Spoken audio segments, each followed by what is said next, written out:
আসছে আবহাওয়ার খবরে।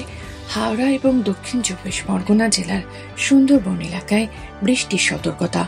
আলিপুর আবহাওয়া দপ্তরের সতর্কতা, বজ্র বিদ্যুৎ সহ হালকা থেকে মাঝারি বৃষ্টির সম্ভাবনার। বজ্র বিদ্যুৎ সহ বৃষ্টির সতর্কতা দক্ষিণের 2 জেলায়। আগামী 1 থেকে 2 ঘন্টায় বজ্র বিদ্যুৎ সহ বৃষ্টির সতর্কতা। বৃহস্পতিবার থেকে বদলাবে আবহাওয়া। বঙ্গোপসাগরে ঘনাচ্ছে শক্তিশালী নিম্নচাপ।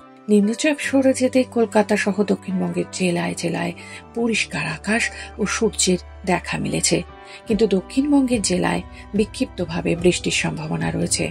উত্তরবঙ্গের জেলাগুলিতে বিক্ষিপ্তভাবে বজ্র বিদ্যুৎ সহ বৃষ্টির সম্ভাবনা।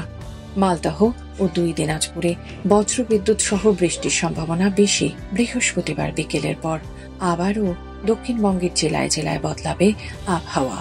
নিম্নচাপের ভ্রুকুটি কাটতে না কাটতেই নতুন করে নিম্নচাপ সৃষ্টির সম্ভাবনা বঙ্গোপসাগরে।